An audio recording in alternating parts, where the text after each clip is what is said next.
Hello students, welcome in chemistry शिक्षा class. आज का हमारा टॉपिक है हाइड्रोजन। ओके, कंपटीशन में अब इस चैप्टर की बहुत ज्यादा इंपॉर्टेंस है बच्चों, और कुछ बच्चे इसको छोड़ देते हैं या लाइटली ले लेते हैं। तो इसको भी, हाइड्रोजन चैप्टर को भी आप कंसेप्ट वाइज बहुत अच्छा तैयार करिए। Nowadays the questions is coming from hydrogen also. So start करते हैं बच्चों। तो सबसे पहले हाइड्रोजन जो है वो एक एलिमेंट जिसको अपन H से रिप्रेजेंट करेंगे। Now, the second point is position of hydrogen in periodic table. In periodic table. Periodic table में ये कहां पे प्लेस होता है? तो स्टूडेंट्स, पीरियोडिक टेबल का अगर आप ड्राफ्टिंग देखेंगे कैसी दिखती है हमारी पीरियोडिक टेबल, तो आप देखेंगे मोस्टली पीरियोडिक टेबल की जो आपको डिजाइन मिलेगी स्टूडेंट्स, वो इस तरह से आपको पीरियोडिक टेबल में पार्ट मिलेंगे। तो this one is called periodic table. ठीक है, तो इसमें आप देखेंगे यहां पे अपना ग्रुप 1 होता है और यहां से फिर ग्रुप 2 एंड ऑनवर्ड्स होता है। नाउ हाइड्रोजन की अगर अपन इस पे प्लेसिंग देखें तो यहां पे हाइड्रोजन को प्लेस किया जाता है और एक यहां पे एक सेपरेट बाउंड्री होती है, क्योंकि मॉडर्न पीरियोडिक टेबल तक भी हाइड्रोजन का अभी एकदम कंफर्म प्लेस नहीं है, लेकिन चूंकि लास्ट जो पीरियोडिक टेबल है उसमें भी हाइड्रोजन को यहां पे प्लेस किया हुआ है, तो ये पीरियड 1 इंडिकेट करेगा। और इधर से आप देखेंगे तो ये आपका ग्रुप 1 हो गया। ठीक है, तो इसीलिए अपन कह सकते हैं the hydrogen is placed in period 1 and group 1। So hydrogen is first element, और इसका इलेक्ट्रॉनिक कंफिगरेशन इसी के जस्ट नीचे लिखेंगे, electronic configuration of hydrogen. Electronic configuration of hydrogen, hydrogen का इलेक्ट्रॉनिक, तो हाइड्रोजन का एटॉमिक नंबर कितना होता है 1, तो कंफिगरेशन क्या आया 1s1। ठीक है, ये जो स्टूडेंट्स सबसे आगे जो नंबर आ रहा है ये हमेशा पीरियड्स को इंडिकेट करता है, और जो ये सिंबल आ रहे हैं सब सेल के sp-df जो होते हैं ये हमेशा रेस्पेक्टिव ब्लॉक को इंडिकेट करते हैं, एस ब्लॉक, पी ब्लॉक। और ये जो अपर स्क्रिप्ट में नंबर है ये इलेक्ट्रॉन भी होते हैं, और इसको अपन ग्रुप रिप्रेजेंटेशन भी कह सकते हैं। तो इसीलिए अगर अपन हाइड्रोजन का एड्रेस देखें तो इसका मतलब ये हुआ hydrogen belongs to period 1, block S and group 1। ठीक है, ग्रुप 1। तो ये आपका हाइड्रोजन का इंट्रोडक्शन हो गया। यस स्टूडेंट्स, अब हम ये देखते हैं कि हाइड्रोजन की अकरेंसेस क्या है, यानी कि पहले तो हाइड्रोजन को नेचर में किस फॉर्म में एग्जिस्ट करता है। तो पीरियोडिक टेबल में तो अपन जो लिखते हैं ये सिंबल होता है H, लेकिन नेचर में ये हमेशा H2 की फॉर्म में रहती है। इसीलिए आपको मोस्टली इसको जब एनसीईआरटी वगैरह देखेंगे आप तो आपको लिखा मिलेगा डाइहाइड्रोजन।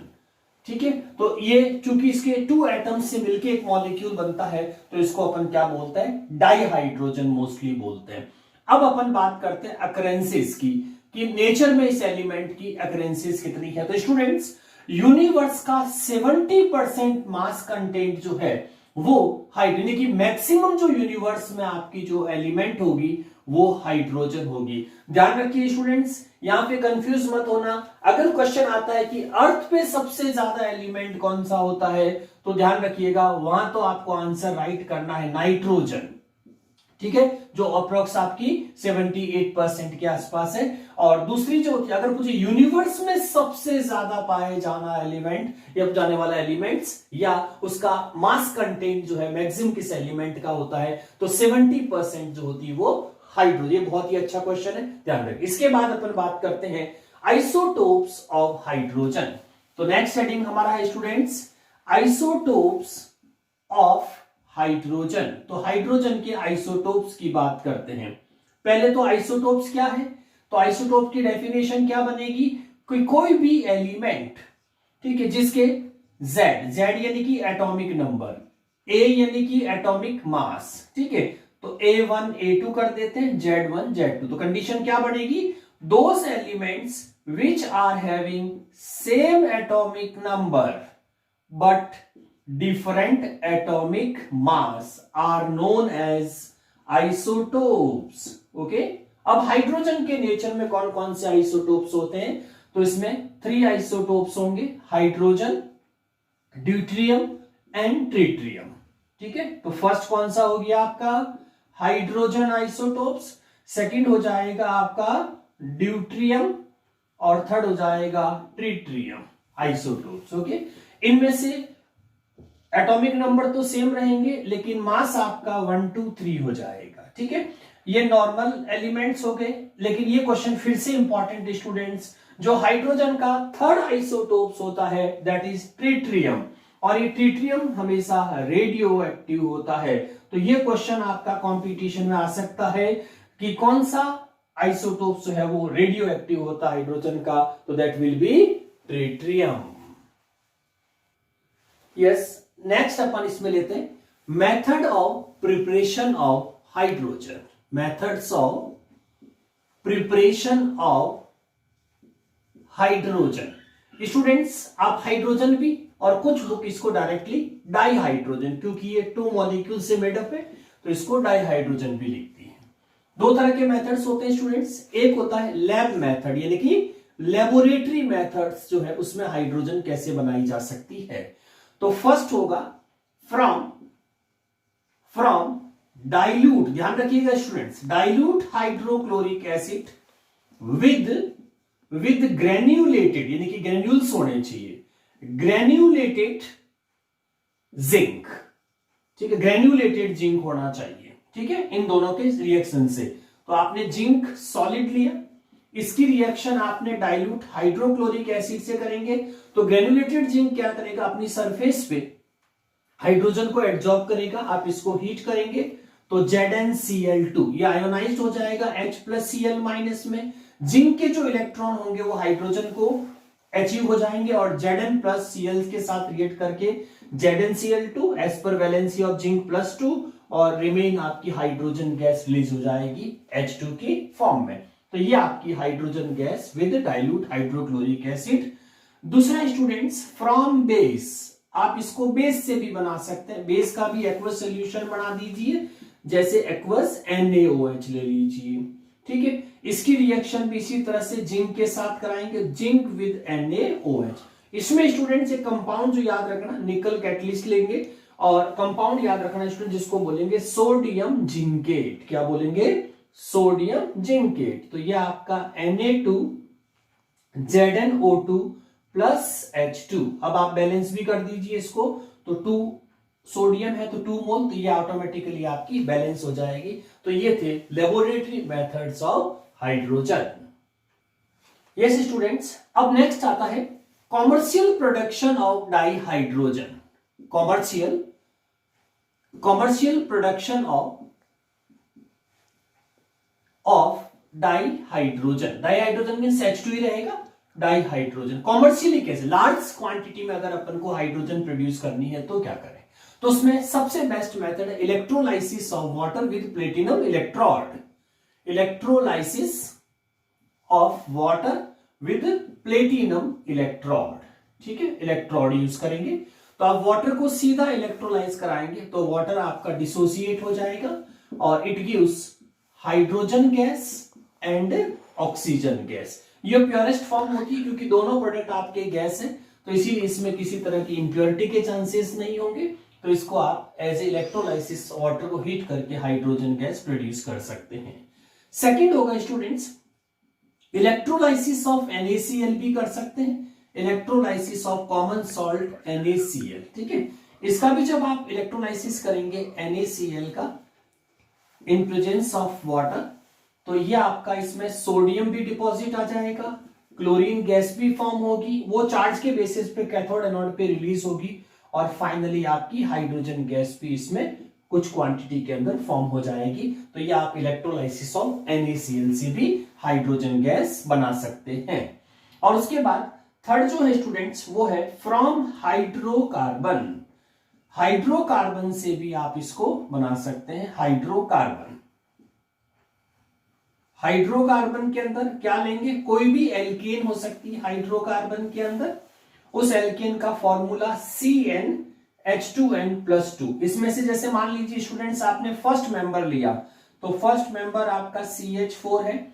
ठीक है, और CH4 को जब आप कंबशन कराएंगे विद एक्सेस एयर, तो ये आपका 2 फॉर्म्स हो जाएंगे, जिसके अंदर एक को बोलेंगे आप क्या क्या फॉर्म हो जाएगा, CO+ plus H2, CO plus H2। अब यहां पे ध्यान रखना है स्टूडेंट्स, कंबशन का मतलब पार्शियल है ना, पार्शियल कंट्रोल्ड होना चाहिए और कैटालाइटिक होना, यानी कि ओपन एयर नहीं होना चाहिए, ये ध्यान रखना है। और इसमें स्पेशली टेम्परेचर बहुत इंपॉर्टेंट है, 720 केल्विन पे होगा।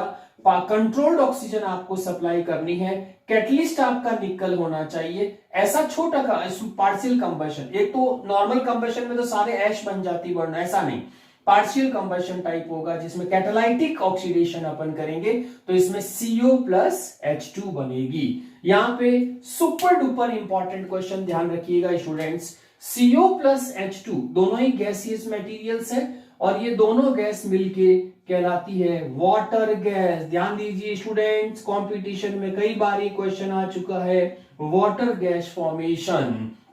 तो इसमें एल्केन से आप डायरेक्टली वाटर गैस फॉर्मेशंस कर सकते हैं। यस, तो हमने लास्ट में देखा वाटर गैस। स्टूडेंट्स इस पे थोड़े से और इंपॉर्टेंट क्वेश्चंस बनते हैं वाटर गैस मिक्सचर्स पे, इसीलिए इसको हाईलाइट करें अपन थोड़ा सा, और कंपटीशन में बहुत क्वेश्चन आने के चांसेस है इसके। तो पहले तो वाटर गैस मिक्सचर क्या है, तो carbon monoxide and hydrogen gas mixture is known as water gas mixture.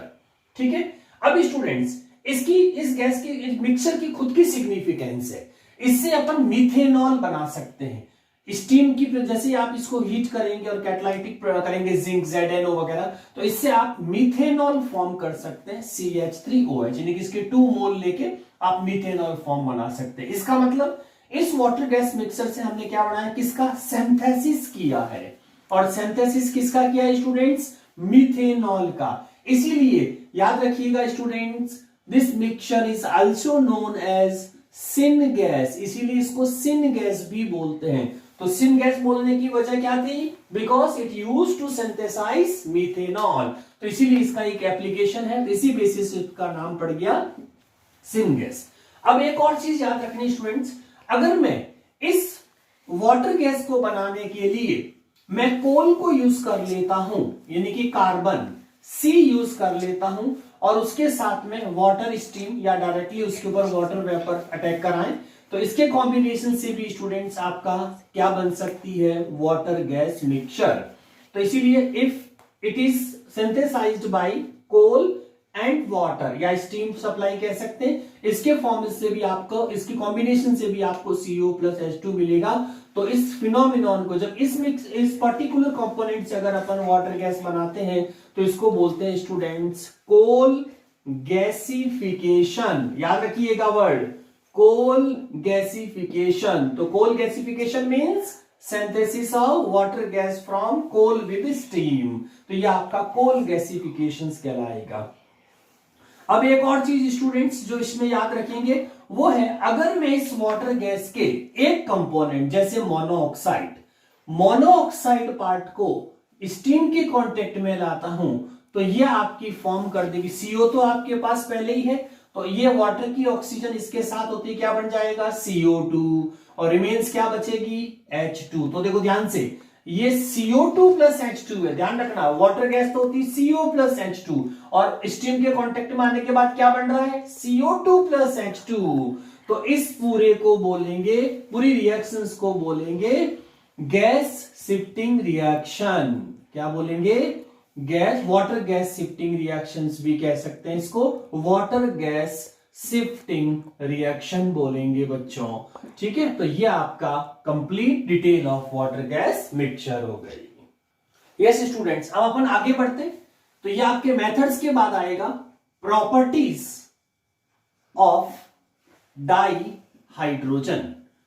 Properties of dihydrogen, property में मोस्टली 2 तरह की होती है, जिसमें एक को अपन फिजिकल प्रॉपर्टी बोलते हैं, फिजिकल प्रॉपर्टीज, ठीक है, और सेकंड आपका हो जाएगा केमिकल प्रॉपर्टीज। फिजिकल में तो कुछ खास नहीं बच्चों, सीधा याद रख सकते हो, ये गैसियस स्टेट में होती है, टेस्टलेस है, कंबस्टेबल है ना, बस ये इतनी सी बातें याद रखनी है, हाईली इन्फ्लेमेबल है। तो मोस्टली अपन को जो इसमें हाईलाइट करना है वो है केमिकल प्रॉपर्टीज। तो आइए सबसे पहले अपन सीखते हैं इसमें केमिकल प्रॉपर्टीज में हाइड्रोजन कौन कौन से कंपोनेंट से रिएक्ट कर सकता है, तो उसको अपन बोलेंगे केमिकल प्रॉपर्टीज। केमिकल सबसे पहले लेते हैं विद हेलोजन।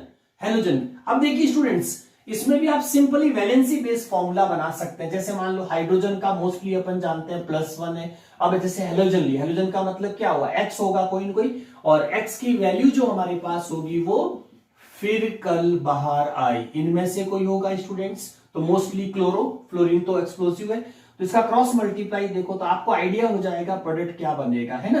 तो ये एक अप्रोक्स आइडिया भी ले सकते हैं, जैसे HX। तो अपन पहले ऐसे लिख सकते हैं कि हाइड्रोजन से जब कोई भी हेलो, और हेलोजन भी वही डाई फॉर्म में ही होते हैं जैसे आपने Cl2 से कराया कैटलिस्ट की प्रेजेंस में, तो ये आपका आंसर हो जाएगा 2 हाइड्रोक्लोरिक एसिड। तो ये HX बन गया, ठीक है। तो valency base cross multiply.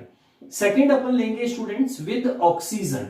Oxygen के साथ वेरी फेमस है, आप जानते भी हैं, जब ऑक्सीजन के साथ में रिएक्ट करेगी तो हाइड्रोजन विद ऑक्सीजन, वही अगेन कैटालाइटिक होगा, हीट करेंगे तो वाटर फॉर्मेशन होगा, ठीक है। अब चूंकि ऑक्सीजन 2 है तो आप हाइड्रोजन को डबल कर दीजिए तो ये आपका वाटर फॉर्मेशन हो जाएगा, ठीक है। Process is exothermic. और उसके बाद में थर्ड ले लेंगे इसके अंदर विद नाइट्रोजन, ठीक है। N2 के साथ में अगर रिएक्शन कराएं तो नाइट्रोजन के साथ क्या आंसर आएगा, ठीक है।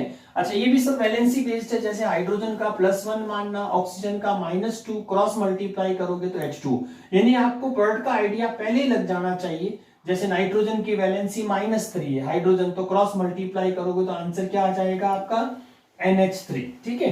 तो इस तरह से H2 और इसकी रिएक्शन आपने नाइट्रोजन से कराई, और इसमें आप कैटलिस्ट FeS मॉलिब्लिडिनम वगैरह ले सकते हैं, FeS मॉलिब्लिडिनम। तो ये आपका आंसर क्या देता है, तो नाइट्रोजन हाइड्रोजन की फेमस रिएक्शन है, रिवर्सिबल भी होती है। तो हाइड्रोजन और नाइट्रोजन मिलके कौन सी गैस बनाते हैं, अमोनिया गैस। अब आप बैलेंस कर लीजिए तो N2 + 3H2 gives 2NH3। और आपको याद होगा स्टूडेंट्स, इस प्रोसेस का बहुत ही फेमस नाम है हेबर प्रोसेस, है ना। हेबर प्रोसेस के नाम से जानी जाती है, तो इसको अपन हेबर प्रोसेस बोलते हैं। तो ये आपकी रिएक्शंस विद किसके साथ में हो गई, नाइट्रोजन के साथ में। यस, नेक्स्ट स्टूडेंट्स अपन लेते हैं reaction with metal. Hydrogen metal से भी रिएक्शन कर सकती है, तो रिएक्शन विद मेटल, ठीक है। मेटल में मोस्टली स्टूडेंट्स जो ग्रुप 1 या ग्रुप 2 या ग्रुप 13, है ना। ग्रुप 1 मीन्स लीना की रबड़ी सस्ती फ्री में से कोई एग्जाम्पल हो सकता है, और ये बेटा मांगे कार स्कूटर में से कोई एग्जाम्पल हो सकता है, और ये बैंगन आलू गौजर इन थेला में से कोई एग्जाम्पल हो सकता है, ठीक है। इस ग्रुप से तो कोई भी एक एग्जाम्पल ले लीजिए, जैसे हाइड्रोजन और इसके साथ में इनमें से। तो मेटल को अपन स्टूडेंट्स M से रिप्रेजेंट कर देते हैं, वैलेंसी वाइज अलग अलग हो जाएगी, Mn, है ना, जो भी वैलेंसीज उनकी होगी। तो ये मेटल के साथ रिएक्ट करेंगे, ठीक है। अब वही इसमें क्रॉस मल्टीप्लाई करके देख लीजिए, जैसे हाइड्रोजन आपकी जितने भी इनके साथ में हाइड्रोजन मोस्टली माइनस रहती है, तो मेटल आपकी प्लस रहेगी, तो MH बन जाएगा, है ना। और बैलेंस करेंगे तो इसको 2 से ले लेंगे, तो 2 मेटल ले लेंगे, तो मेटल हाइड्राइड्स बनेंगे। और अगर H2 है तो इसको 2 कर दीजिए, तो ये आपके मेटल, तो इसको क्या बोलोगे, मेटल हाइड्राइड्स। बाकी डिटेल उस हाइड्राइड्स में आ जाएगी। तो मेटल हाइड्राइड, क्योंकि इसमें मोस्टली इन ग्रुप के साथ हाइड्रोजन जो होती है स्टूडेंट्स वो माइनस रहती है, मोर इलेक्ट्रोनेगेटिविटी है, इसीलिए इसमें हाइड, जैसे आप क्लोराइड लगाते हैं, ऑक्साइड लगाते हैं, वैसे इसमें हाइड्राइड प्लेस करते हैं। Next reaction students, reaction with metal ions, ठीक है। मेटल आयंस से भी रिएक्ट कर सकती एंड और मेटल ऑक्साइड से भी रिएक्ट कर सकती है। तो नेक्स्ट हमारी रिएक्शंस में देखिए, पहले लेते हैं मेटल आयंस। मेटल आयंस में किस तरह का होगा, तो मेटल आयंस के अंदर पैलेडियम +2 जैसे आपने लिया, ये आपकी हाइड्रोजन गैस, और इसकी रिएक्शन अगर अपन पैलेडियम 2+ से कराते हैं तो ये मेटल आयंस हो गया। तो इसमें क्या होगा स्टूडेंट्स, जो हाइड्रोजन का शेयर्ड पेयर होगा, जैसे स्ट्रक्चर को अपन ऐसे लिखे तो ये शेयर्ड पेयर इलेक्ट्रॉन, ये इलेक्ट्रॉन पूरा कोवेलेंट बॉन्ड टूट जाएगा, ये पूरा का पूरा आपका ये आयंस इसको एक्सेप्ट कर लेगा। तो पैलेडियम तो आपका न्यूट्रल हो जाएगा, 2 सॉलिडिफाई हो जाएगा यानी कि न्यूट्रल फॉर्म में, और चूंकि हाइड्रोजन के दोनों, इसका भी चला गया इसका भी चला गया, तो अब आपकी हाइड्रोजन जो होगी वो आयंस फॉर्म में आ जाएगी। इस तरह से तो मेटल आयन तो न्यूट्रल हो जाते हैं और आयंस फॉर्म में हो जाएगी, तो ये आपकी रिएक्शन विद मेटल आयंस हो जाएगी। फिर इसी का अगर ऑक्साइड है, मान लीजिए आपके पास में कोई मेटल ऑक्साइड जिसकी XY कोई वैल्यू हो सकती है, मेटल ऑक्साइड में देखिए स्टूडेंट सीधा सीधा है, H और ऑक्सीजन सेपरेट होकर के आपका वाटर फॉर्मेशन देगी, और मेटल आपकी इसमें से सेपरेट आउट हो जाएगी, तो ये इसमें वाटर फॉर्मेशंस देगी स्टूडेंट्स। इसके बाद की जो रिएक्शंस है वो कहलाएगी रिएक्शन विद ऑर्गेनिक कंपाउंड्स, है ना। तो हाइड्रोजन की ऑर्गेनिक कंपाउंड्स में भी जो रिएक्शंस है उसमें बहुत अच्छी एप्लीकेशन है organic compounds with hydrogen, very famous reaction students आपने पढ़ी है, जैसे आप वनस्पति घी जिसको डाल्डा घी अपन कहते हैं वो फॉर्मेशंस करते हैं, तो उसमें आप एल्कीन लेते हैं ना। तो पहली रिएक्शन आप इसमें देखते हैं, तो कोई भी अनसैचुरेटेड आपके पास में फैट होगी, और जिसको अपन अनसैचुरेटेड कोई भी हो तो क्या बोलेंगे, ऑलिफिन्स। और ऑलिफिन्स का जब अपन हाइड्रोजन से रिएक्शंस कराएंगे निकल यानी कि रेने निकल की प्रेजेंस में 300 डिग्री सेल्सियस पे, तो ये हाइड्रोजन क्या करेगी, डबल बॉन्ड को क्रैक कर देगी और एक एक हाइड्रोजन दोनों को मिल जाएगी, यानी कि हमारा हाइड्रोकार्बन सैचुरेट फॉर्म में आ जाएगा, जिसको अपन क्या बोलते हैं, ओलिफिन से बनाया, तो इसको आप वनस्पति घी या मेराग्राइन बोलते हैं, मेराग्राइन, दोनों में से कोई भी नाम दे सकते हैं। तो ये ऑर्गेनिक कंपाउंड की ए रिएक्शंस हुई। यस स्टूडेंट, तो इस प्रोसेस को क्या बोलते हैं, हाइड्रोजिनेशन, एडिशन ऑफ हाइड्रोजन को हाइड्रोजिनेशन बोलते हैं, जिससे आपका वनस्पति घी या मेराग्राइन्स बनती है। अब इसी का जो बी पार्ट है स्टूडेंट्स, वो अपन यहां ले रहे हैं बी पार्ट, इसको बोलते हैं हाइड्रोफॉर्माइलेशन। देखिए स्टूडेंट्स याद रखिएगा, फॉर्माइलेशन वर्ड कहीं भी आता है तो ये आप याद रखिएगा, एक फंक्शनल ग्रुप होता है जिसको बोलते हैं फॉर्मेल्डिहाइड, है ना।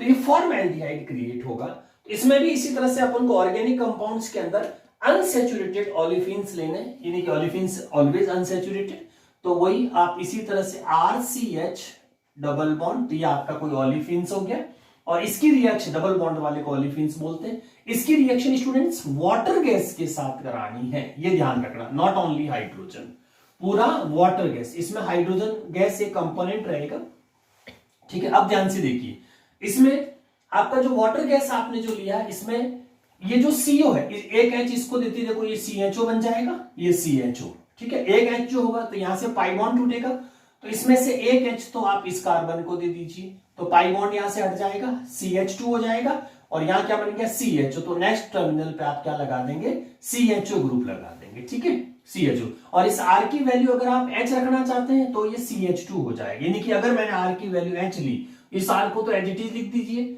ये आपका CH2 हो जाएगा, क्योंकि एक H यहां से मिल जाएगा, तो ये CH2 हो गई, ठीक है। फिर सिंगल बॉन्ड CH, इसको R की वैल्यू मान लीजिए अपन ने H ली, तो ये भी CH2 बन जाएगा, और पीछे क्या ग्रुप बचा, CO, और एक H यहां से लेके क्या बन गया, CHO, तो ये आपका एल्डिहाइड ग्रुप आ गया, यानी कि हमें जो कंपाउंड मिलेगा ऑर्गेनिक के अंदर वो एल्डिहाइड कंटेनिंग ऑर्गेनिक कंपाउंड्स मिल जाएगा। अगर स्टूडेंट्स इसको कंटिन्यू आप हाइड्रोजन सप्लाई करेंगे फिर से, तो ये पाई बॉन्ड भी आपका क्रैक हो जाएगा, यानी कि डबल बॉन्ड, और दोनों को एक एक हाइड्रोजन सप्लाई हो जाएगी, और हमारा जो फाइनल प्रोडक्ट होगा वो एल्कोहल ऑब्टेन हो जाएगा। तो ये आपकी हायर एल्कोहल ऑब्टेन हो जाएगी, फाइनल रिडक्शन और इन हाइड्रोफॉर्माइलेशन। नेक्स्ट टॉपिक स्टूडेंट्स अब हमारा है हाइड्राइड्स, ठीक है। हाइड्राइड्स वर्ड कैसे डिजाइन हुआ, जैसे अपन क्लोराइड में माइनस लगाते तो क्लोराइड्स, है ना, ऑक्सीजन में O-2 तो आपका ऑक्साइड्स। इस तरह से अगर हाइड्रोजन पे भी आपका H- आ जाता है तो अपन, लेकिन इन जनरल हाइड्रोजन से रिएक्ट करने वाले सारे हाइड्राइड्स कहलाते हैं, बट H- जो होगा वो आपका हाइड्राइड्स होगा। अब देखिए स्टूडेंट, अगर अपन पीरियोडिक टेबल में पीरियड 2 की बात करें, तो पीरियड 2 जो होता है उसमें कौन कौन आता है, लाली, बिटिया, बड़ी, सयानी, नटखट और फनी, यह आता है पीरियड 2 में आपका। अब देखिए इनकी वैलेंसी के बेस पे देखो, लिथियम हाइड्राइड बनेगा, बेरिलियम हाइड्राइड बनेगा, बोरॉन हाइड्राइड बनेगा, CH4 बनेगी, अमोनिया बनेगी, H2O बनेगा, HF बनेगा, नियॉन चूंकि नोबल गैस, यानी कि स्टूडेंट्स अगर अपन इस पे पीरियड 2 के एलिमेंट्स पे ध्यान दें तो ऑलमोस्ट सारे एलिमेंट ने हाइड्रोजन से रिएक्ट किया है एक्सेप्ट नोबल गैस। तो इसका मतलब यह हुआ कि हाइड्रोजन से रिएक्ट करने वाले जितने भी एलिमेंट्स होंगे वो सारे हाइड्राइड्स बनाएंगे, ठीक है। तो इसीलिए ये सारे हाइड्राइड सीरीज कहलाएगी। नाउ अब हाइड्राइड को एलिमेंट के बिहेवियर के बेसिस पे कितने पार्ट में डिवाइड किया जा सकता है? तो हाइड्राइड कैन बी आयोनिक और सेलाइन हाइड्राइड, कोवेलेंट हाइड्राइड और मॉलिक्यूल्स हाइड्राइड, मेटालिक और non stoichiometric interstitial hydrides. Covalent hydride molecules को आगे 3 पार्ट्स में डिवाइड करते हैं, electron deficient, electron precise, electron rich. One by one upon discuss करते हैं। तो सबसे पहले हमारे पास है स्टूडेंट्स आयोनिक और सेलाइन या अल्कली हाइड्राइड्स। तो इसमें मोस्टली स्टूडेंट जितने भी होंगे वो आपके ग्रुप 1, ठीक है, ग्रुप 1 हुआ, ग्रुप 2 हुए, ठीक है, अर्थ अल्कलिन ग्रुप 2 और कुछ कंपोनेंट आपके ग्रुप। तो ये मोस्टली ग्रुप 1 और 2 के इसमें लेते हैं अपन। तो इसमें देखिए स्टूडेंट्स, चूंकि हाइड्रोजन आपकी क्या होती है? Non metal. हाइड्रोजन कैसी है? नॉन मेटल होती है। और जैसे मान लो ग्रुप 1 का कोई भी होगा, क्या लेते हैं अपन? लीना की रबड़ी सस्ती फ्री, इनमें से कोई भी एलिमेंट हो सकता है। इनकी वैलेंसी कितनी मानते हैं अपन? +1। और ये ग्रुप 1 की क्या कहलाती है? अल्कली, इसीलिए इनको सेलाइन नेचर। तो ये मेटल है सारी, है ना। तो मेटल जब भी नॉन मेटल यानी कि हाइड्रोजन के साथ में कंबाइंड होगी तो कौन सा बॉन्ड बनेगा? Ionic bond. कंपाउंड्स को क्या बोलेंगे जो हाइड्रोजन के साथ? आयोनिक हाइड्राइड्स, है ना।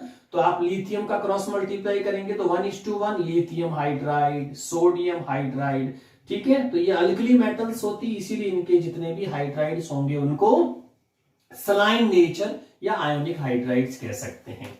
सेकेंड कैटेगरी स्टूडेंट्स कोवेलेंट, यानी कि शेयरिंग ऑफ इलेक्ट्रॉन से जो हाइड्राइड्स बनेंगे, जो मॉलिक्यूल्स बनाएंगे, ठीक है। इसमें स्टूडेंट्स अलग अलग होगा। जैसे आप ग्रुप 13 ले लीजिए, ग्रुप 13 में कौन कौन आते हैं? बैंगन, आलू, गाजर, इंथेला, ये एलिमेंट्स आएंगे। इन एलिमेंट्स के साथ में जब आपकी हाइड्रोजन रिएक्ट करेगी स्टूडेंट, तो इनकी वैलेंसी मोस्टली +3 होती है लास्ट को छोड़ के।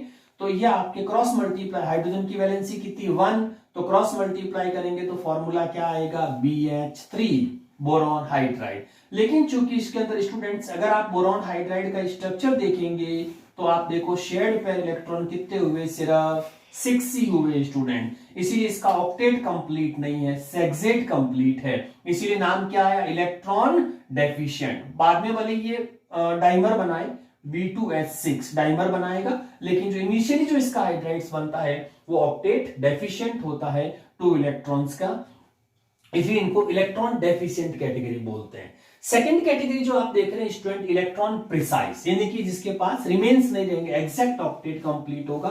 तो ग्रुप 14 का मेंब्रान ले लीजिए। ग्रुप 14 का मतलब समझ गए? काशी गए संत प्रभु, काशी गए संत प्रभु, ठीक है। और इसमें काशी गए संत प्रभु के अंदर जैसे कार्बन है, तो कार्बन का क्या बढ़ेगा? CH4, ठीक है। तो CH4 का स्ट्रक्चर देखो टेट्राहेड्रल और स्ट्रक्चर फॉर्म में, तो आप देखिए इसके पास कोई लॉन पेयर वगैरह रिमेन नहीं रह रहे हैं, सीधे सीधे आपके 8 इलेक्ट्रॉन्स पूरे हो रहे हैं बच्चों, इसीलिए इसका ऑक्टेट कंप्लीट हो रहा है and there are no electron free. तो एग्जैक्टली जितने चाहिए थे उतने ही इसके पास बॉन्ड आए, तो electron precise, precise means exactly उतना ही बना। उसके बाद थर्ड कैटेगरी होती है स्टूडेंट, उसको बोलते हैं इलेक्ट्रॉन रिच, जब एक्सेस फ्री, ऑक्टेट का पार्ट रहेगा लेकिन वो इलेक्ट्रॉन फ्री रहेंगे, जिसको मोस्टली अपन लॉन पेयर बोलते हैं। जैसे ग्रुप नंबर 15 ले लीजिए। ग्रुप 15 का मतलब नेपाल, पाक, ऑस्ट्रेलिया सब बीके। तो इसमें से जैसे नाइट्रोजन को आपने लिया तो नाइट्रोजन से क्या बनेगा? NH3, तो लॉन पेयर बचेगा। इसी तरह से ग्रुप 16, तो ग्रुप 16 का स्टूडेंट्स कोई भी एग्जांपल ले लीजिए, ठीक है। ऑक्सीजन, तो ऑक्सीजन से क्या बनेगा? H2O, तो इनके पास लॉन पेयर्स, इस तरह ग्रुप 7 तो लॉन पेयर्स रिमेन्स रहेंगे, तो दिस लॉन पेयर की वजह से इनको अपन क्या बोलते हैं? रिच, यानी कि फ्री इलेक्ट्रॉन्स है। तो ऑक्टेट का पार्ट होते हुए अगर फ्री इलेक्ट्रॉन्स है तो उसको इलेक्ट्रॉन रिच कोवेलेंट हाइड्राइड्स बोलेंगे, ठीक है। और लास्ट होता है स्टूडेंट्स मेटल्स, मेटेलिक और non stoichiometric interstitial. Students metal का मोस्टली सॉलिड फॉर्म होता है और सॉलिड फॉर्म का कोई ना कोई क्रिस्टलाइन स्ट्रक्चर्स होता है, और क्रिस्टलाइन स्ट्रक्चर्स के अंदर क्या होगा? बीच बीच में आपको वॉइड्स मिलेंगे, यानी कि जैसे अपन क्रिकेट बॉल को एक साथ बहुत सारी रख दें ऐसे, तो इसके बीच में आप देखेंगे स्टूडेंट्स आपको गैप मिलेगा। और ये जो गैप होता है, ये जो गैप आपको जहां मैं पॉइंट मार्क कर रहा हूं, ये आपका गैप, ये गैप जो कहलाता बच्चों ये इंटरस्टिशियल स्पेस की, the gap which is present या voids which is present in between atoms, ठीक है, इज कॉल्ड इंटरस्टिशियल स्पेस। और इसके बीच में अपन लाइट एलिमेंट जैसे हाइड्रोजन, एक एग्जांपल हाइड्रोजन, नाइट्रोजन, कार्बन, इससे क्या होगा, अभी चूंकि ये वॉइड्स खाली है तो डेंसिटी बढ़ाने के लिए अपन इसके बीच में क्या करते हैं, हाइड्रोजन हुई, कार्बन हुई, इनके मेल्टिंग पॉइंट तक मेल्ट करके इसको साथ में ऑक्यूपाई करा देते हैं, जिससे इनके वॉइड्स कवर हो जाते हैं, जिससे डेंसिटी ऑफ क्रिस्टल अच्छी होगी, स्टेबिलिटी अच्छी हो जाएगी, तो इसके साथ में लाइट एलिमेंट फ्यूज कर देते हैं।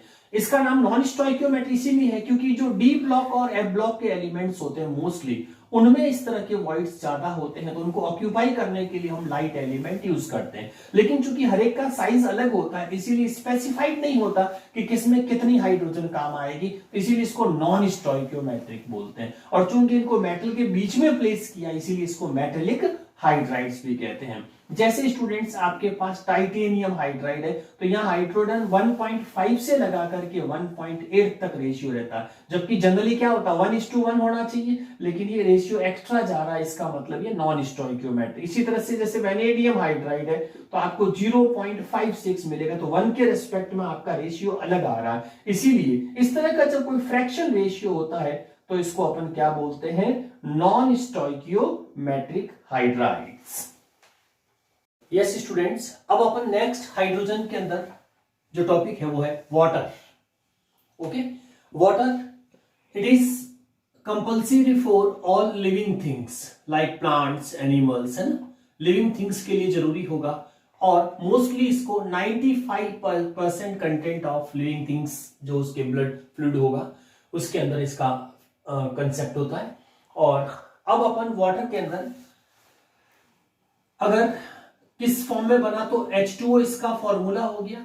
और ये आपका ग्रुप 16 में अगर कुछ एलिमेंट्स पे आप नजर मारे तो देखो H2O, H2S, H2SC, H2TE और इस स्टाइल से टीपो।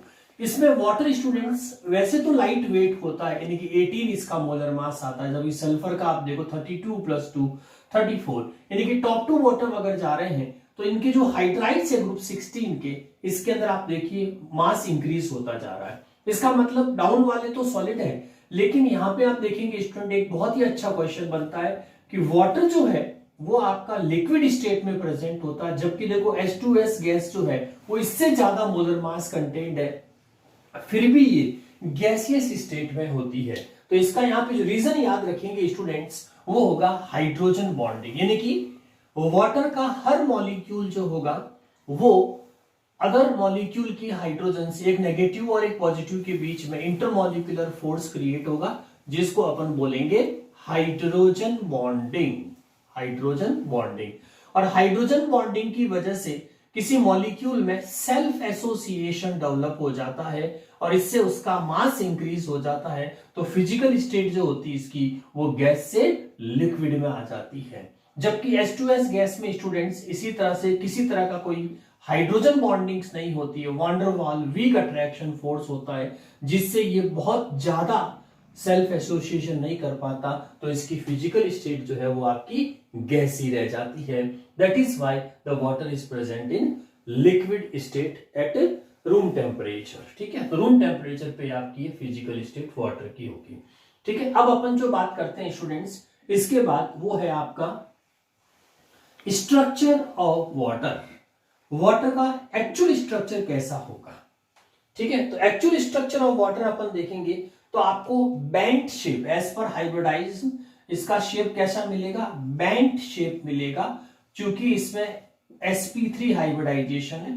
तो अगर आप H2O का मॉलिक्यूल देखेंगे तो रिवर्स उल्टा विक्ट्री कह दीजिए या इसको बैंड शेप इस फॉर्म में रहेगा। और दूसरा जो सेंटर एटम ऑफ ऑक्सीजन है स्टूडेंट्स, इसके पास में 2 लोन पेयर रहेंगे। तो लोन पेयर को आप ऐसे ड्रॉ कर सकते हैं और उनके अपने और हाइब्रिडाइज्ड ऑर्बिटल ऐसे शो कर दीजिए, ये बॉन्ड हो जाएंगे, बॉन्ड पेयर इलेक्ट्रॉन्स, और ये हाइब्रिडाइज्ड ऑर्बिटल से बनेगा सिग्मा बॉन्ड, और ये 2 आपके फ्री इलेक्ट्रॉन जो लोन पेयर्स कहलाएंगे। तो ये वाटर के अंदर 2 लोन पेयर प्रेजेंट होते हैं, और ये हाइड्रोजन के साथ में जो बन रहा है ये कोवेलेंट बॉन्ड पेयर हो जाएगा, और एंगल जो होगा वो अप्रॉक्स 104.5 डिग्री आ जाएगा। ठीक है, तो ये बैंड शेप वाटर की स्ट्रक्चर होती है जब वाटर लिक्विड स्टेट में प्रेजेंट हो, और बाद में इसको हीट करके वेपर में भी कन्वर्ट कर सकते हैं। और एक स्टूडेंट्स, जब हम वाटर को फ्रिज करेंगे तो फ्रिज के बाद ये आपका फिजिकल स्टेट चेंज करके लिक्विड से सॉलिड में आएगा, तो उसमें कितना चेंज आएगा वो स्ट्रक्चर फॉर्म अपन देखते हैं। तो वेरी फेमस है स्टूडेंट्स कि इसका जो फॉर्म आएगी उसको अपन क्या बोलेंगे, आइस फॉर्म, यानी कि वाटर की जो सॉलिड फॉर्म होगी उसको अपन आइस फॉर्म। अगर आप कोई एनसीईआरटी या बुक में स्ट्रक्चर देखेंगे बच्चों, तो आपको बहुत ही कॉम्प्लिकेटेड फॉर्म में ऐसे एक स्ट्रक्चर्स मिलेगा वाटर का फॉर्म कंटिन्यूएशन के अंदर। तो एक स्ट्रक्चर बहुत ही केज टाइप होता है, केज टाइप स्ट्रक्चर्स मिलेगा। लेकिन इसमें मैंने एक थोड़ा सा शॉर्ट ट्रिक बनाया याद रखने के हिसाब से, वो देखिए।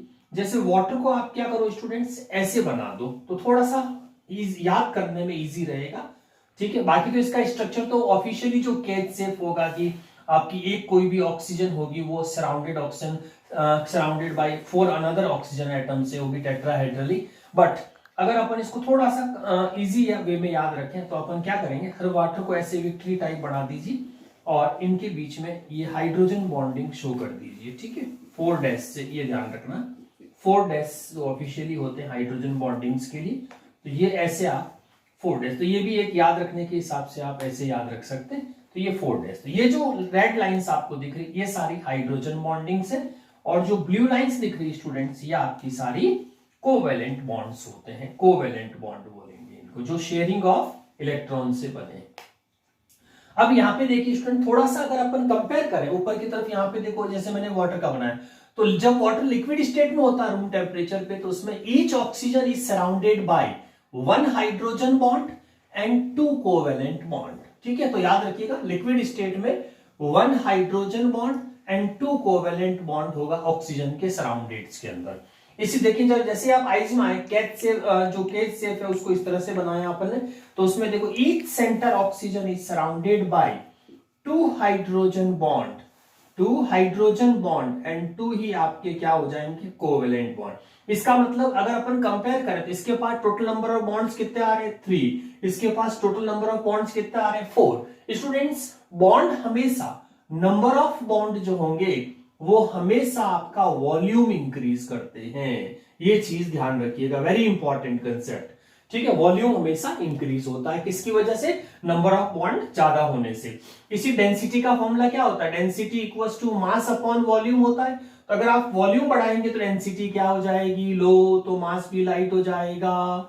इससे क्या होगा, एक क्वेश्चन आता है बहुत अच्छा कि वाई आइस पीस, जैसे अपन कोई एक टब बना दे, इसके ऊपर आपके पास में ये आपने वाटर कंटेंट इसमें ऐड कर दिया, ठीक है, लिक्विड स्टेट। अब इसके ऊपर आप आइस पीस ऐड करेंगे स्टूडेंट्स, तो आइस पीस जैसे ही आप ऐड करेंगे, तो जैसे ये मान लो आइस पीस, तो आप देखेंगे आइस सॉलिड होते हुए भी इसके जो पीसेस होते हैं वो सरफेस पे फ्लोट करते रहते हैं, सरफेस पे।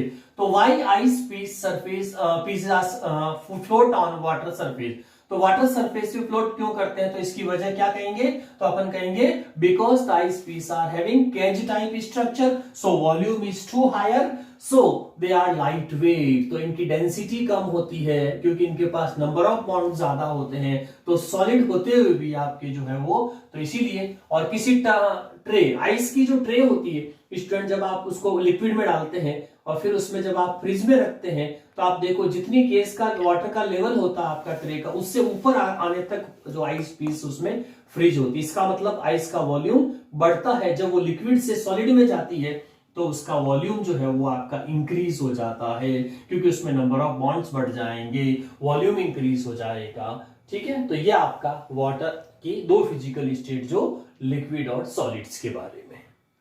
यस स्टूडेंट्स, स्ट्रक्चर्स के बाद अब अपन आते हैं chemical properties of water. Water किस किस से रिएक्ट, मोस्टली वाटर जो है बहुत सारे सब्सटेंस के साथ रिएक्शन करता है, उसमें से कुछ इंपॉर्टेंट रिएक्शंस, जिसमें से number 1 reaction with NH3 and H2S।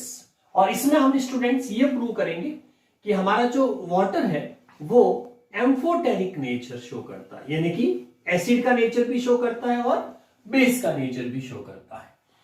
तो स्टूडेंट्स इसमें अपन सबसे पहले वाटर की रिएक्शन अगर अमोनिया से कराते हैं तो आपको याद होगा क्या बनता है NH4OH। तो अगर इसको आयोनाइज्ड फॉर्म में रखेंगे तो ऐसे रखेंगे, तो देखो वाटर क्या करो H2O था, तो H2O में से आपका H रिमूव हो गया, तो यहाँ पे H किसके पास चला गया, तो H जो था वो H यानी कि अमोनिया ने एक्सेप्ट कर लिया, तो यहाँ पे वाटर ने क्या किया, प्रोटॉन रिलीज।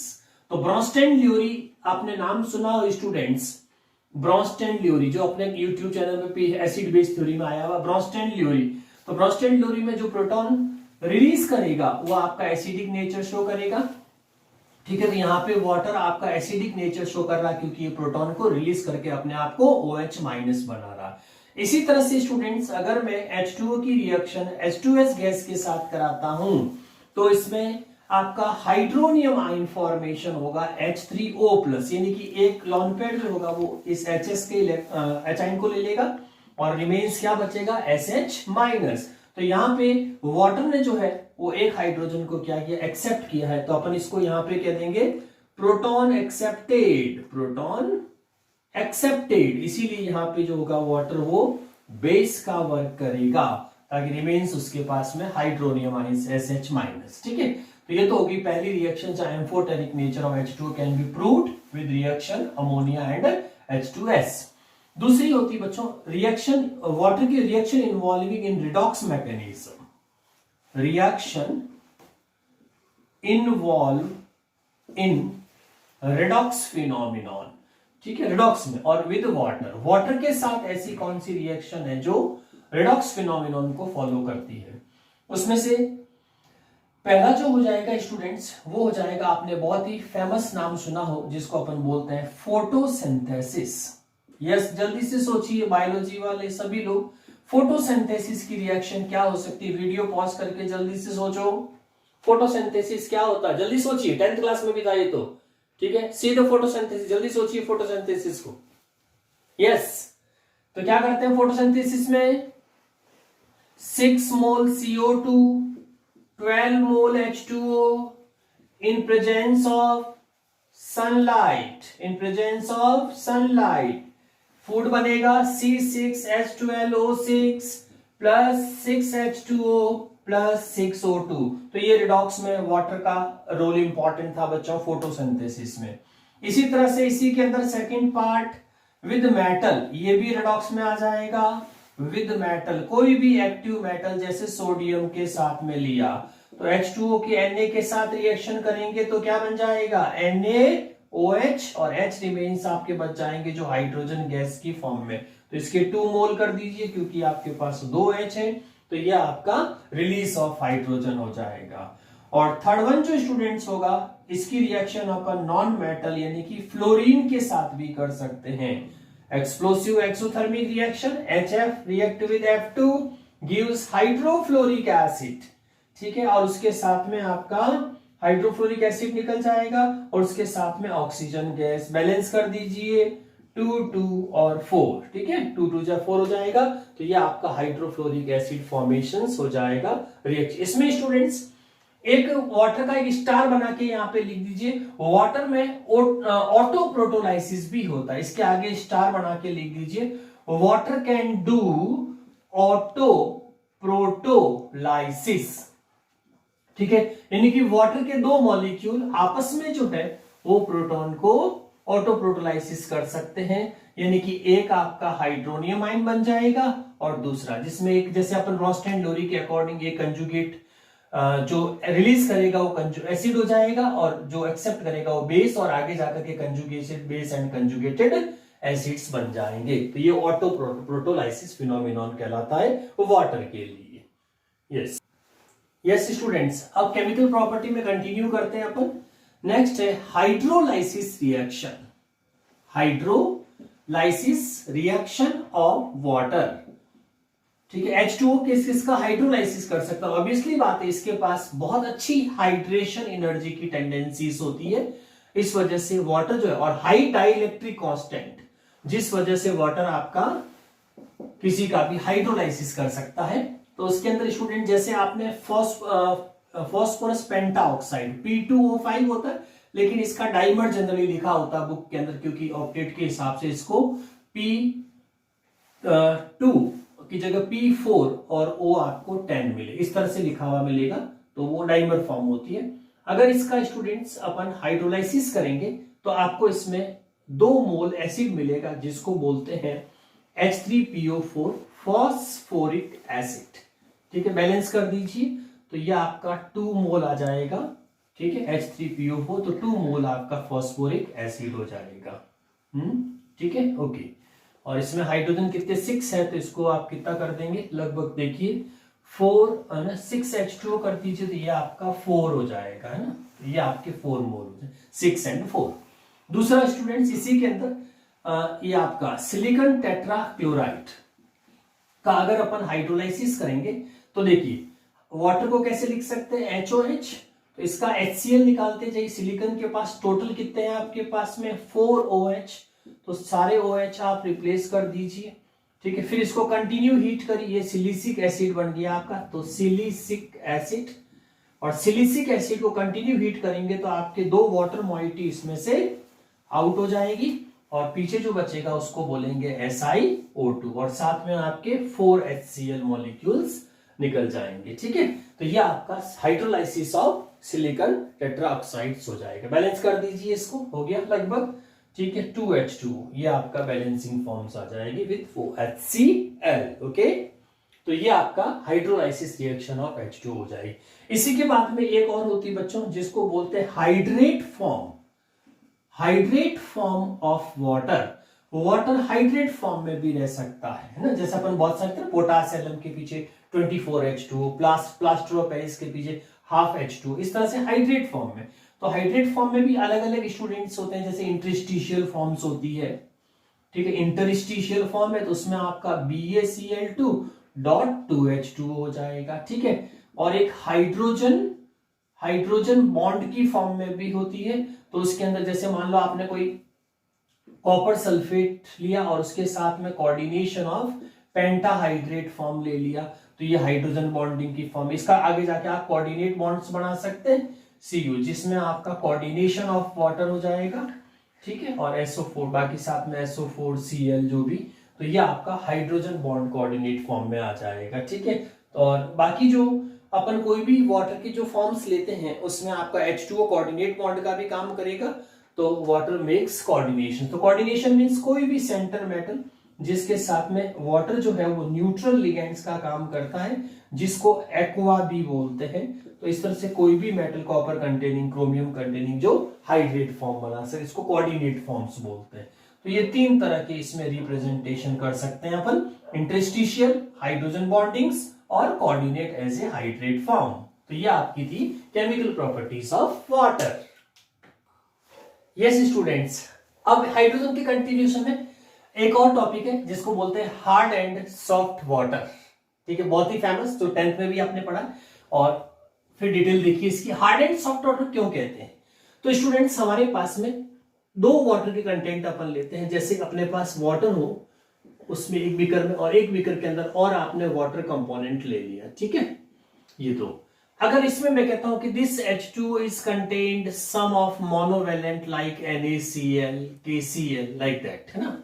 और एक दूसरा जो वाटर कंपोनेंट स्टूडेंट्स जिसमें H2O है, और H2O के साथ मैं कहता हूं कि नहीं इसके अंदर कैल्शियम 2+ है और मैग्नीशियम 2+ है, तो ये वाला जो वाटर होगा इसको तो आप क्या बोलेंगे, सॉफ्ट वाटर, जिसमें मोनोवेलेंट मिनरल्स हो सकती है, यानी कि आयंस हो सकते हैं। और ये वाला आपका कौन सा कहलाएगा, हार्ड वाटर, यानी कि अब अपन डिफाइन कर सकते हैं hard waters are those water which contain divalent impurity, divalent जिसकी 2 वैलेंसी हो, तो 2+, तो divalent impurity like calcium and magnesium, ये 2 आयंस जिसमें एग्जिस्ट करेंगे उसको अपन क्या बोलेंगे स्टूडेंट्स, हार्ड वाटर बोलेंगे।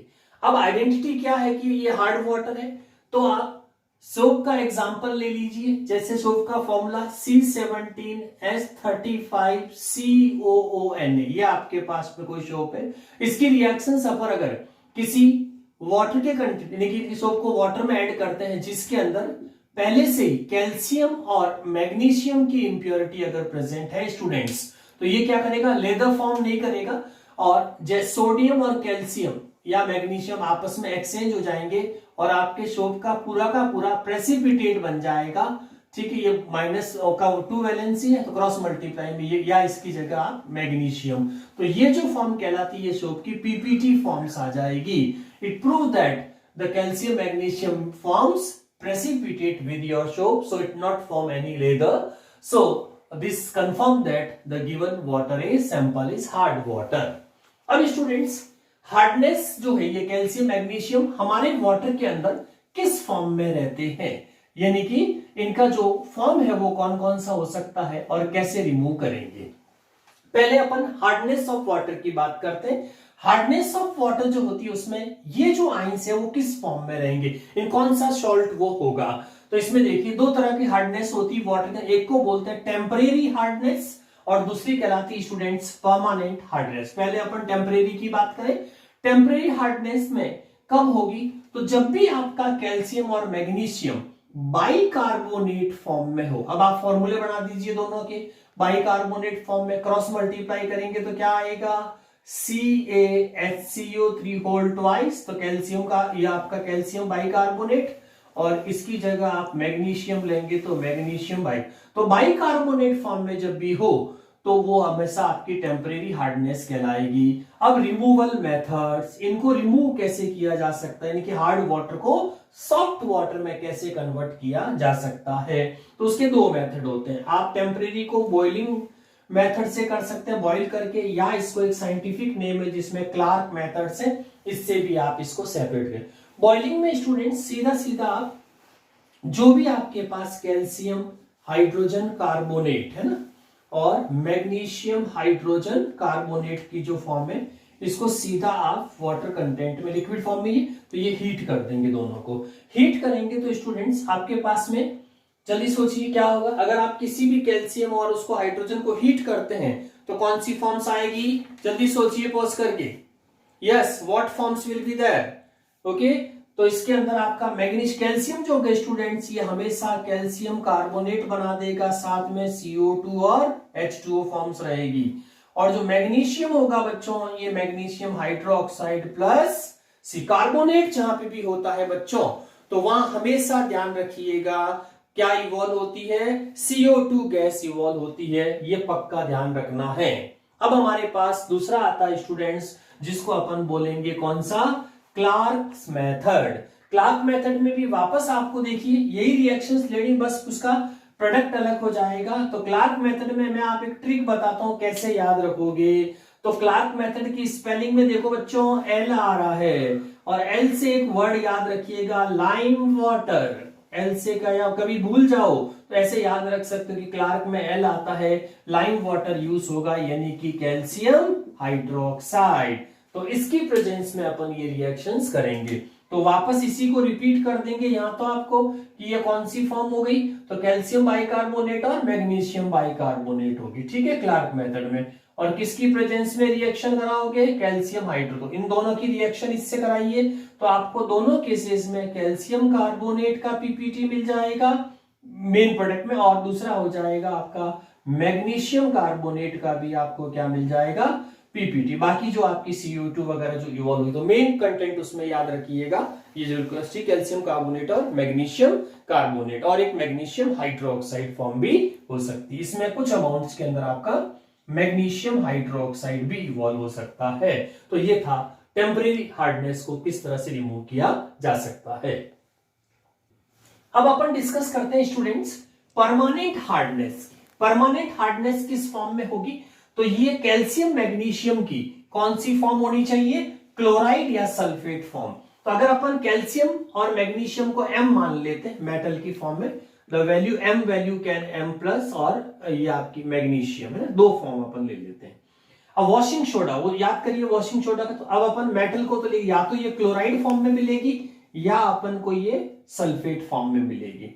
अगर इन दोनों की रिएक्शंस अपन किससे, वॉशिंग सोडा का फॉर्मूला याद करो जल्दी से, Na2CO3 सोडियम कार्बोनेट से रिएक्ट कराएंगे स्टूडेंट। तो M की जगह कैल्शियम मैग्नीशियम कोई भी होगा, तो या तो कैल्शियम कार्बोनेट ऐसे पीपीटी या मैग्नीशियम कार्बोनेट एज ए आपकी पीपीटी, और बाकी NaCl वगैरह या Na2SO4 निकल जाएगा। ठीक है, ये वॉशिंग सोडा ट्रीटमेंट फिल्टर कर सकते हैं पीपीटी के बाद में। एक स्टूडेंट होता है कैल्गन मेथड, इसमें कंपाउंड याद रखना स्टूडेंट, जिसको बोलते हैं Na6P6 और OAT, जिसको बोलेंगे सोडियम हेक्सा मेटाफॉस्फेट।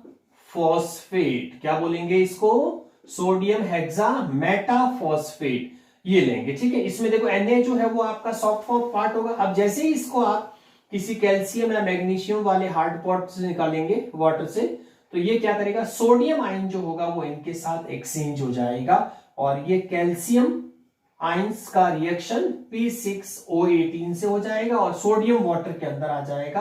तो ये हैवी क्रॉस मल्टीप्लाई कर देंगे तो ये आपका कैल्शियम या मैग्नीशियम सॉल्ट बन जाएगा। ठीक है, और आयन एक्सचेंज में स्टूडेंट्स आपने नाम, इस मेथड को एक और बोलते हैं, इसको जियोलाइट या परम्यूट मेथड भी बोलते हैं। जियोलाइट या परम्यूट। जियोलाइट्स क्या होते हैं? केमिकली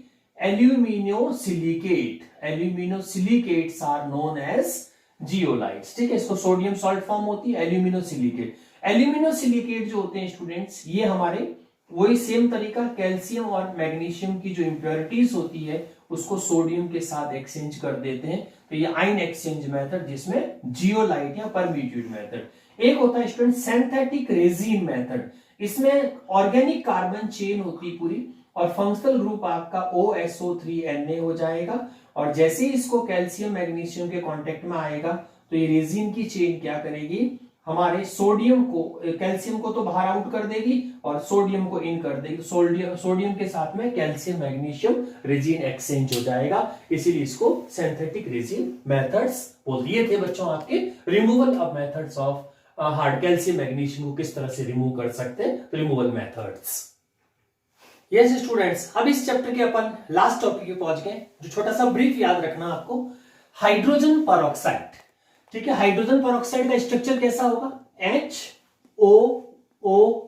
ठीक है, जब भी अपनी ऑक्सीजन सिंगल बॉन्ड से सराउंडेड हो तो this component is known as peroxide, इसको परऑक्साइड बोलेंगे। ठीक है, और इसमें से जैसे ही आप हाइड्रोजन को अलग करेंगे तो पॉजिटिव चार्ज, और ऑक्सीजन पे कैसा आ जाएगा, नेगेटिव चार्ज। इसीलिए परऑक्साइड की हर ऑक्सीजन जो होती है वो -1 ऑक्सीडेशन स्टेट रखती है, और दोनों को टोटल करेंगे तो O2 और ऊपर आ जाएगा 2- है ना। तो परऑक्साइड मॉलिक्यूल आपको हमेशा O2 2- की फॉर्म में मिलेगा। अब इसमें मेथड्स, दो ही मेथड है, याद रख लीजिए।